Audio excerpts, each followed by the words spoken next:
Hello hi నమస్తే welcome to హ్యాపీకాయిన్. నేను మీ రాజీ. ఈరోజు మన స్టూడియోలో ఉన్నారు రమేష్ గారు, క్లస్టర్ మేనేజర్ ఫ్రమ్ ప్రాడెంట్ అనమాట.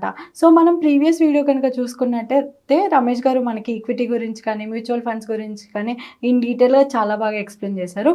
సో ఈరోజు ఏ టాపిక్తో మనకి నాలెడ్జ్ పెంచడానికి ఉన్నారో ఆయన మాటల్లోనే విని తెలుసుకుందాం. So hi sir. హాయ్ అండి.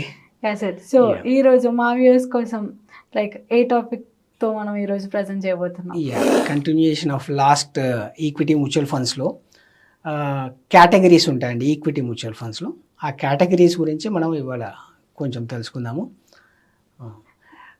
ఈ ఈక్విటీ మ్యూచువల్ ఫండ్స్లో టోటల్గా 17 కేటగిరీస్ ఉంటాయండి. 17 కేటగిరీస్ అంటే చాలా అనుకుంటాను sir. And even though the topic is so interesting. Okay.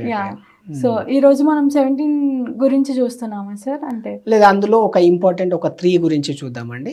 Important categories. So important 3 categories గురించి సార్, వాటి నేమ్స్ ఏంటి సార్? ఇది వచ్చేసి large cap, mid cap, small cap 3 categories.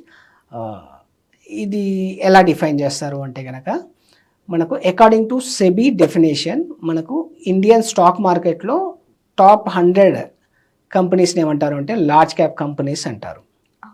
And 101 నుండి 250 వరకు ఉన్న కంపెనీస్ని మిడ్ క్యాప్ కంపెనీస్ అంటారు. 251 తర్వాత ఉన్న ప్రతి కంపెనీని స్మాల్ క్యాప్ కంపెనీస్ అంటారు అనమాట.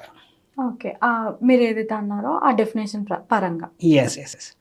మ్యూచువల్ ఫండ్స్కి వచ్చేసరికి ఈక్విటీ మ్యూచువల్ ఫండ్లో లార్జ్ క్యాప్ని ఎలా డిఫైన్ చేస్తారు అంటే కనుక ఈ 1 to 100 కంపెనీస్ ఏవైతే ఉన్నాయో అందులోంచి 80% ఆఫ్ పోర్ట్ఫోలియో అనేది ఫండ్ మేనేజర్ బిల్డ్ చేయాల్సి ఉంటుంది. రిమైనింగ్ 20% వేరే స్టాక్స్ తీసుకోవచ్చు, స్మాల్ మిడ్ నుండి కూడా తీసుకోవచ్చు. సేమ్ అదేవిధంగా మిడ్ క్యాప్లోకి వచ్చేస్తే 65% ఆఫ్ పోర్ట్ఫోలియో మ్యాండేటరీగా మిడ్ క్యాప్ కంపెనీస్ నుండే ఉండాలన్నమాట. సేమ్ స్మాల్ క్యాప్లో చూసుకుంటే స్మాల్ క్యాప్లో కూడా 65% of portfolio mandatory small cap నుండి తీసుకోవాలి. రిమైనింగ్ స్టాక్స్ అనేవి లార్జ్ అండ్ మిడ్ నుండి కూడా తీసుకోవచ్చు అన్నమాట. సో అంటే మీరు ఇది ఏదైతే అన్నారో 100, 101 నుంచి 251, సో ఇవి ఎప్పుడైనా అప్ అండ్ డౌన్ అవ్వచ్చు? ఎస్, అప్ అండ్ డౌన్ కావచ్చు according to market capitalisation. Okay, ఈ రోజు స్మాల్ క్యాప్ ఉన్నది, రేపు కొన్నాళ్ళ తర్వాత అది లార్జ్ క్యాప్ అవ్వచ్చు. ఆప్షన్ అంటే ఛాన్స్ ఉంది, కావడానికి ఛాన్స్ అయితే ఉంది. ఓకే, సో ఇవన్నీ మనకి కరెంట్ మార్కెట్ సినారియోతోనే డిఫర్ అవుతూ ఉంటాయి.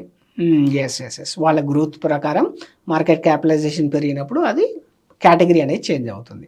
స్టాక్ కూడా చాలా క్లియర్గా ఎక్స్ప్లెయిన్ చేశారు sir. And thank you so much sir. Thanks for sharing all the knowledge అనమాట.